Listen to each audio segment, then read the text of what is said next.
Hello everyone, আমি অঙ্কিতা আপনাদের সকলকে পিকআপ মাই নুকে আবার আমন্ত্রণ জানাচ্ছি। আজকে বুধবার আর এখানে সারাদিন বরফ পড়বে। সেই সকাল 7টায় বরফ পড়া শুরু হয়েছে, রাত 11টা-12টার সময় বরফ থামবে। আর স্কুল ডিস্ট্রিক্টগুলো থেকে জানিয়ে দেওয়া হয়েছে যে আজকে স্কুল বন্ধ থাকবে। আসলে বরফ পড়ার সময় রাস্তার কন্ডিশন তো খুব ভালো হয় না, তাই স্কুল বাসগুলোর চলাচল করতে খুব অসুবিধা হয়। সেই কারণেই আরও স্কুল বন্ধ রাখা হয়। তাই এই উইকের মাঝখানে একদিন হঠাৎ করে ছুটি পেয়ে আমার আর পেখমের তো বেশ মজা লাগছে। আজকে যেহেতু ছুটি আছে সেই জন্য দেরি করেই বিছানা থেকে নেমেছি। ধরুন 7টা বেজে গেছে। জেনারেলি আমি 4:30 থেকে 4:45টার মধ্যে উঠে পড়ি, কারণ আমার 7টার মধ্যে স্কুলে বেরোতে হয়। তো আজকে যেহেতু বরফ পড়ছে, তারপরে স্কুল যাওয়ার তাড়া নেই, তাই ধীরে সুস্থে উঠেছি। ঘুম কিন্তু ভেঙে গেছে সেই 5টার সময়, কারণ আমার অভ্যেস হয়ে গেছে তো অত সকালে ওঠার, সেই জন্য ঘুম ভেঙে গেছিলো, শুয়েছিলাম আর কি।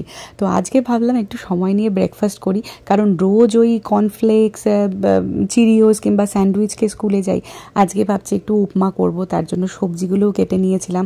ওই সবজির মধ্যে পেঁয়াজ দিলাম, একটু বিন, গাজর আর একটু ক্যাপসিকাম দিয়েছি। তেলের মধ্যে সর্ষে ফোড়ন দিয়েছিলাম। কারি পাতা ছিল আমার কাছে, ফ্রেশ কারি পাতা ছিল না, একটু শুকনো কারি পাতা ছিল, সেটাই দিয়েছিলাম। তার সাথে এই সবজিগুলো ভেজে নিয়ে সুজি দিয়ে দিলাম। সুজিটাকে এবার আমি সবজির সাথে ভালো করে একটু ভেজে নেব। আর হ্যাঁ, নুন হলুদ অ্যাড করেছি। তারপরে ফ্রোজেন কর্ন আর মটরশুঁটি ছিল, সেটাও দিয়ে দিলাম। মুখে পড়লে বেশ ভালোই লাগে। আপনারা চাইলে এর মধ্যে কাজু কিশমিশও অ্যাড করতে পারেন, কিন্তু আমার মেয়ে কাজু কিশমিশ খুব একটা পছন্দ করে না, সেই জন্য আমি আর দিলাম না। আর একটু গরম জল করে মধ্যে মিশিয়ে দিলাম। আমি একটু নরম নরম করেই উপমাটা করি, অনেকে যেমন শুকনো উপমা খেতে পছন্দ করেন, তবে এই টেক্সচারটাই আমাদের বাড়িতে সবাই খেতে পছন্দ করে।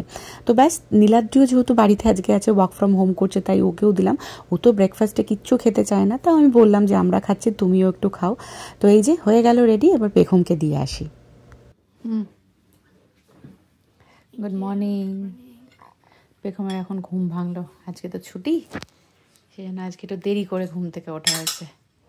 খেয়ে দিয়ে বিছানাটা তুলে তারপরে পড়তে বস, ঠিক আছে? মানে কিন্তু পড়তে তো হবে, ছুটি আছে বলে কি পড়াশোনা থেকে তো ছুটি নেই, একটু তো পড়তেই হবে। কেমন হচ্ছে বল একটু খেয়ে। ব্রেকফাস্টটা সেরে বাড়ির কিছু কাজ ছিল সেগুলো করলাম, তারপরে সোজা রান্নাঘরে চলে এসেছি। এখন লাঞ্চটা বানিয়ে নেব। তো ফ্রিজ খুলে দেখি সব অল্প অল্প করে কিছু সবজি আছে, সেগুলো দিয়েই সব একটা মিক্স তরকারি মতো বানাবো। তো পুঁই ডাঁটা ছিল, তারপরে কুমড়ো, একটু ঝিঙে ছিল, আলু রয়েছে, তো সব দিয়ে একটা নিরামিষ তরকারি করছি। আমি ভাবলাম একটু চিংড়ি থাকলে দেব, কিন্তু ফ্রিজে চিংড়ি ছিল না, তাই একদম নিরামিষভাবেই করছি। একটু আদা বাটা দিলাম আর সামান্য একটু জিরে গুঁড়ো দিয়ে এই তরকারিটা করছি। খুব ভালো লাগে কিন্তু এইভাবে নিরামিষভাবে করলে। এর সাথে ভাবছি একটু মাছের ঝোল করে নেব। মাছ বলতে ক্যাটফিশ রয়েছে ফ্রিজে, আর কোনো মাছ নেই, তাই ক্যাটফিশটাই করব। কাটাই রয়েছে, তাই আমাকে কাটতেও এখন হবে না। ঝটপট করে আমি মাছটা ভেজে নিয়ে পাতলা করে ঝোল করছি। একদম লঙ্কা চেরা যেরকম আদা বাটা দিয়ে জিরে বাটা দিয়ে ঝোল হয় সেরকম করছি। খুব বেশি রিচ করে খেতে ইচ্ছে করছে না, তাই একটু বেগুন, আলু আর বড়ি দিলাম, বেশ ভালো লাগে। অনেক দিন পর একসাথে লাঞ্চ করছি দুপুরবেলা। হ্যাঁ, অনেক মাস পরে, উইকডেজে আমরা অনেক দিন পর খাচ্ছি। তার আগে আমরা মানে ওই উইকেন্ডে খেয়েছি হয়তো, কিন্তু ভালো হয়েছে। কেমন হয়েছে গো? তুমি তো তরকারিটা ট্রাই করলে না এখন। ওকে, টেস্ট করেছো, পরে খেয়েও তাহলে ভালো করে।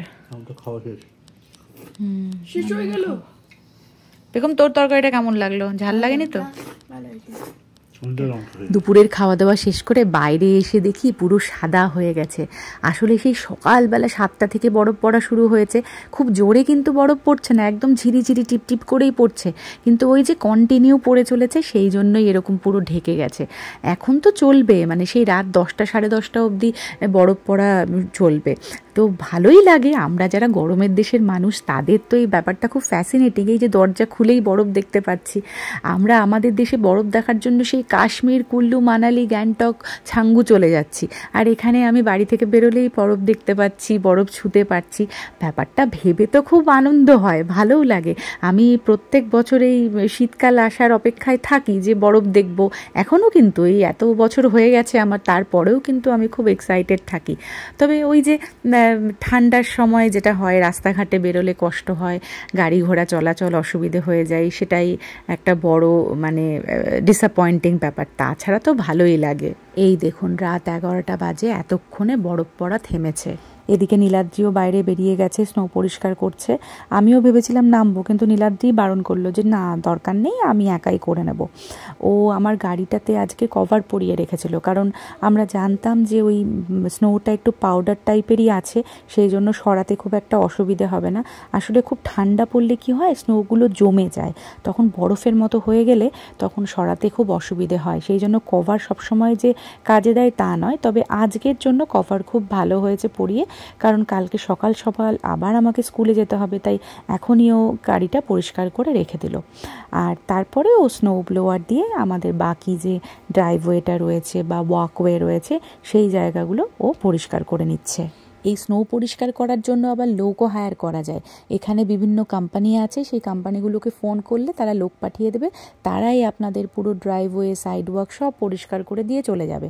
তবে খরচা আছে, মানে একদম ছোটোখাটো ড্রাইভওয়ে হলে ধরুন মিনিমাম $50 নেবে, আর আমাদের মতো এরকম চওড়া বা বড় ড্রাইভওয়ে যদি পরিষ্কার করতে হয় তাহলে এরা তো $70 থেকে $80 নেবেই নেবে। পরের দিন সকালবেলা ঘুম থেকে উঠে বাইরে এসে দেখি কি স্নিগ্ধ দেখাচ্ছে। বরফ এখন পড়ছে না, থেমে গেছে, মানে কাল রাত 11টার পরে আর বরফ পড়েনি। তবে এই যে হালকা সূর্যের আলো পড়ছে স্নোগুলোর ওপর, দেখতে কিন্তু ভীষণই সুন্দর দেখায়। তবে বাইরে কিন্তু এখন অসম্ভব ঠান্ডা।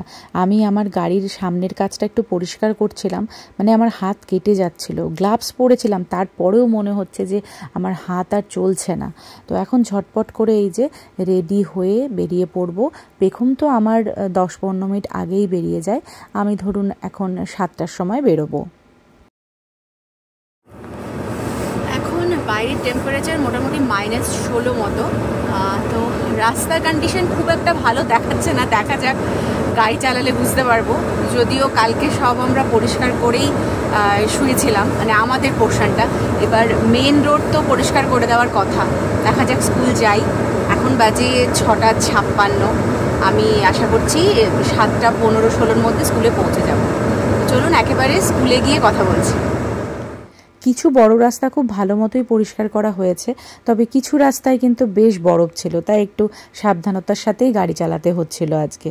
তো ফাইনালি আমি স্কুলে পৌঁছে গেছি। রাস্তার কন্ডিশন কিছু জায়গায় ভালো ছিল, কিছু জায়গায় খারাপ ছিল, মানে পরিষ্কার করেছে কিন্তু তাও বরফ পড়ে রয়েছে। তো সেই জন্য খুবই ধীরে ধীরে গাড়ি চালিয়ে এলাম স্কুলে, মানে 3-4 মিনিট বেশি লাগলো আসতে আমার। তবে এখন স্নো পড়ছে না, সেই জন্য খুব একটা অসুবিধা হয়নি। দেখি সারাদিনে কেমন থাকে। ঠান্ডা আছে, ভালো ঠান্ডা আছে, সেই জন্য বাইরে যারা কাজ করছে তাদের জন্য খুব কষ্টকর। আমি তো এখন স্কুলের ভেতরে ঢুকে যাব, তো অসুবিধা হবে না, কিন্তু আবার যখন বাইরে বেরোবো তখন একটু কষ্ট হবে, সাবধানে আবার গাড়ি চালাতে হবে সন্ধ্যেবেলা। ঠিক আছে, এখন তাহলে আসছি। আপনারা সবাই ভালো থাকবেন, আমি সুযোগ মতো আবার ব্লগ করব। বাই, আবার আসবো ফিরে।